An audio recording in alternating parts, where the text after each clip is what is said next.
So I've come on this morning to do a hashtag that Lady Night of Avalon started. I saw this yesterday and I thought I'd come and do this one. It's a hashtag shopping for, what is it? Shopping for tarot. Hashtag shopping for tarot. So I thought it's 10 questions, so I thought I'd come on and I'd do this one. It's nice to do hashtags and it's nice to do it for other people. So the first question is, what was the last deck you bought and why that one? So the last deck that I bought is this one, Influence of the Angels Tarot, and it's by Jody Bogensky Barbesi with Karen Boginski. Slaughtered them names. It's a US game system and it's absolutely gorgeous. I bought it for the simple reason, I'm not going to do a full thing, I have got a walkthrough of this one. I bought it for the reason I wanted a traditional tarot deck with the angels. I've got the Guardian Angels by Radley Valentine that the lovely bee from my Cali Sunflower bought for me, and I love that, but I wanted a traditional one. So I saw a walkthrough of this one and I fell in love with it, so I bought it, and I absolutely love it. It is a beautiful tarot. It feels lovely, the images on it are gorgeous, the book with it is wonderful. But like I said, I'm not going to do too much of a walkthrough for it because I have already got one on there. So if you're a regular to my channel, you'll have seen this, or if you're interested, you can go and have a look. But yes, so that's the last one that I bought, that one, and I'm absolutely delighted with it. It was only something like £14 or something. It was under £15 anyway, so it was a bargain, and it's lovely. I'm really enjoying that. So the second question, what's your decision process when you buy a new deck? Don't really have one. If I like the look of it, I buy it, as long as I've got the money in the bank to do so. There isn't much more of a process about it. It's, oh yeah, I like that, I'll have that one. So if I've got the money in the bank, I'll buy it, and that's as far as I go. But it's got to change. What are deal breakers in a deck that keep you from buying? I don't think there really is any. Well, yeah, there probably is. I mean, I've seen some beautiful decks. If they're out of print and silly money, I won't buy it. As much as I love it, I wouldn't buy it. As well as if it's an indie deck and it's got to come from America and it's going to cost me over 100 UK pounds, then no, it's not going to happen. I wouldn't spend that sort of money. I don't have that sort of money to kind of be spending on decks. So that is the deal breaker. If it's mass market and affordable, or even if it's a UK indie deck that's affordable, then I'll buy it if I like it. But the deal breaker is the money, the cost of it. What? Oh no, little white book or big guidebook? At the minute, it doesn't really matter to me because I can't read either of them properly. I can only skim through them. But even beforehand, it really didn't matter to me. There's a couple of decks that I've got what I have bought the bigger book with, and it's always nice to have the big book, but it doesn't really bother me. It's not a deal breaker or anything like that. The only thing that I do like is once a tarot is something what's completely different to your normal, you know, if it's like a Rider-Waite, based on the Rider-Waite system, and they change the names or the suit names or the images, you know, it's nice to know why the author has done that or the creator has done that. And they don't very often tell you, you know, the little white book will just go into a standard meaning of the Seven of Cups or whatever it is. So I do like the book, whether it's a little white book or a big book, to tell you why they've chose that name or why they have put that image in place of what you would expect to see. Do you have a new deck ritual? How do you break in a new deck? Okay, no deck rituals, no, don't do them. It's a deck of cards. As far as I'm concerned, it's a deck of cards. It's a beautiful deck of cardboard with beautiful pictures on. So no, there's no ritual.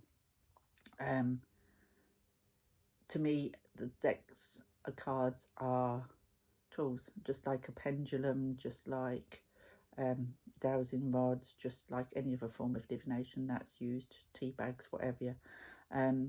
So to me, the messages or the insight comes from the person who's reading them, with the help of the cards. So I don't think they're anything sacred or anything like that, though I do treat them with respect, just like I respect any of my belongings. I put them away nicely, I'll keep them in good condition and all the rest of it, but I don't have no rituals. And how do I break a new deck in? I'll open the box, I'll take it one at a time, and I'll just flick through them, shuffle them, use them, and that's how I'll break in a new deck. Have you ever been disappointed after getting the deck because it felt different than expected? Or have you been pleasantly surprised by a deck after getting it? There's been a few that have disappointed me and I've passed them straight on. I'm not going to name them, but there's been quite a few. And that's my own fault because I haven't looked properly before going ahead and pressing the buy button. I've just seen somebody using them and I think, oh, they look nice, but obviously they're not using all of them, and it's the other ones that I'm like, oh no. So yeah, there's been quite a few like that, and there've been quite a few that have surprised me too. I don't think you really know what you get until you got them. Do you interview your decks? Yes, sometimes, not all of them. I don't interview all decks. Like I said, when I first get the cards, I'll just shuffle them and use them. If I've got an instant bond to them, I will then do a interview with them. But sometimes it can be months down the road that I'll do an interview with a deck, and not every deck gets an interview. So it's a yes and a no. Do you ever buy decks for specific purposes? Only using it for that one thing? Yeah, I do. I've got quite a few decks like that. My stretch tarot I bought for the sole purpose of doing past life readings with it, and that's what I use it for, past life readings. I also do ancestor readings with it, and occasionally I'm pulled to that to do spirit readings. So that is all I use my stretch tarot for. And I have the Everyday Enchantment from Poppy Palin. Absolutely gorgeous deck. I had it for a long time, and I was finding I wasn't using it, and I wanted to use it because it's such a gorgeous deck. And then it came to me use it as a spirit deck because it's so detailed. So I use that to do spirit readings. That's what I use that one for, and it's specifically, that's all I use it for. I don't use it for anything else except spirit readings, and it's wonderful for that. What else? Oh yeah, the ones that I've got in front of me. One tarot deck that is mine and mine only. There's quite a few that I haven't particularly used for other reasons, on other people or what have you, but that's through choice, not because it's mine. But the one that I know for a fact I wouldn't use on anybody else, and I specifically bought it just for me, is the Nicolettajakoli Tarot. Not everybody's cup of tea, and I know can be controversy around this. I don't see it as children, I don't see this no different than you see those Lucy Cavendish decks with the big heads. I don't see these any different, but I know that a lot of people do, and they find, they think there's a lot of controversy. This is a deck that I've been called to use it this weekend actually. It's one of those decks what slaps me in the face and tells me, don't particularly want to know, but it does. It tells me stuff that I probably really, I'm aware of, but I'm not really listening to. I'm going to share with you my reading today for the week ahead that I've done with them. And like I said, this weekend, I've not used them for a while, but this weekend I was called to use them. And usually when I'm being called to use them, they usually have a message for me. And the first card that I've got is this one. I use this one sometimes. It's a kind of bit of both. It's a bit like when I do all my tarot readings, really. It's the images and it's the card, So this is the Magician.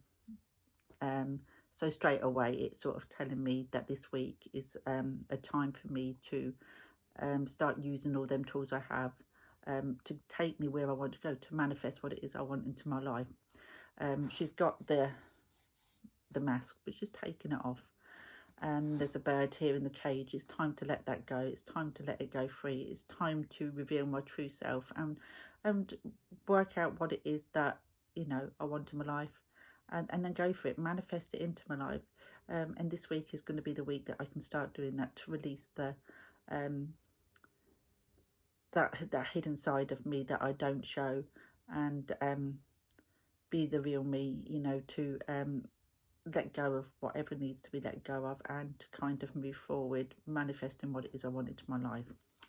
So then the second card is much really the same, and it was the Five of Wands. Now the Five of Wands very often to me is in a conflict as well as outer argument sort of thing, but it is something what can go on inside. And this one especially comes to mind when I see this, because she's releasing a demon. She's releasing all that pent up emotion, not so much emotions but fire, if you want, but fear as well. She's, you know, and this is what you're saying, let go of all that stuff, you know. You know, if I want to be my true self, this stuff I've got to release, stuff I've got to let go of my demons, and trust that I can do this, you know, and that there's nothing to be fearful for. There's, you know, that's what's keeping me holding me back, is the fear. And it's time to release that fear. Just let it go, you know. Get a bit close. You can see it's tied round to it. You know, it's time to kick that fear away, to remove it from me, to release it. Because at the minute we have the Four of Cups. At the minute, I'm quite happy with things. You know, my life's quite stable and whatever you. But I've got myself in this little bubble where I won't try anything new. I won't do anything new, and I'm quite bored. But I know that I've got stuff that I need to release. To move in, you know, to bring, you know, what I need to forward, sort of thing. So that again kind of hit home, because yes, you know, I don't think of it like that, but yeah, I am, you know, I'm quite happy in my own little bubble, but I'm quite bored at times, and I know that there's other things I want to do and can do, but it's fear that holds me back. So these is, like I said, it's a slap in the face for me. And then the last card is this one, which is the Chariot. So, you know, it's, I don't know if you can see there, there's two wires there. It's time for me to take hold of my life, take hold of the reins, and to move forward, very much like the Magician said at the start. Move forward, and this is the week to do that. Just release those fears and accept that I've kind of trapped myself in this bubble of my own making, so it's only me who can get out of it. So that is one of the reasons why I love this deck. I get so much out of this deck, and like I said, I couldn't imagine me reading anybody else with this, but it's one that I love to read for myself. So this is like another one that is just mine. So another one what is just mine, and I've never used it to read for others. I know wouldn't. Is this one? It's an oracle, and it's the Sacred Visions. I don't use this all the time. When I'm called to draw it, I'll get it out and I'll pull it. And again, this weekend has been one of those weekends I was pulled to draw this, as well as the Nicoletta. Yesterday's had a good message for me. My spirit guide, my main spirit guide, is a Native American, and his name is Joseph. So when I feel that he has a message for me, or I feel that he can give me guidance in something, I will call on him and pull one of these, ask for this guidance through this deck. And this is the one I got today. It says dreams gone wild. You have different faiths, ideas, icons and totems as guideposts to a higher level of thought. To gain a different and better perspective, you have looked to wildlife as spirit guides and teachers, honouring them with art, time spent in nature and medicine bundles. You have admired birds, the strongest and the smallest, with feathers, crystals, and all being dreamed over in ceremony, and all have been powerful in your intent. But this power is lost when your dreams get wild and unfocused. You wear two different faces when you are unfamiliar with your truth, and you wear both of these masks together when you are a great pretender, not understanding the sacred dream reality in which you live. If you were a bird of prey, what would you be? How would you feel? Do you think you would seek to be anything other than the great bird the Creator intended you to be? And I found that really wow. And I'm sitting with that today. But if you think about my reading and you think about that message, it's the same kind of message. So that's something for me to work on this week and something to ponder on. So there you go. I've showed you my readings today for myself on the decks that I only use for me, and the reason why I only use them for me. Do you differentiate between decks you buy for yourself and decks you would use for other people? Only in the respect that if I buy them for me, then they are for me, and I won't be called to use them for anybody, but I don't differentiate them in any other way. What is the one thing you wish deck creators would do, or do more of, or stop doing? Probably borders is one. You know, I don't always think there's a need. Sometimes there's a need for borders, but not all the time. And I think that's about it, really. An awful lot goes into making and creating decks.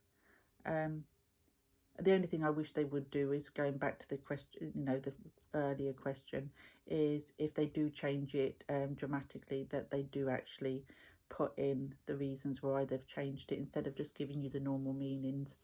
That can be quite annoying because there's obviously a reason they've used the image or the name change. So I do like to know why. So there we go. So that's the 10 questions. I will put Lady Knight, I'll get it right in a minute. Lady Knight of Avalon's message video underneath this, so you got all the questions if you want to do it. And I look forward to seeing anybody else's. If they do this, they have to let me know if you do it, and I'll go and have a look, because I do love to watch full of it this morning. Watch hashtags. There we go. Oh, it's one of those. I've been up since 5 because here in the UK the clocks went back last night, or early hours this morning. So I feel like I've been up forever, and it's only 10:30 in the morning, but I know I got up too early as well. So there we go. Thanks for watching, and I will speak to you all soon. Bye for now.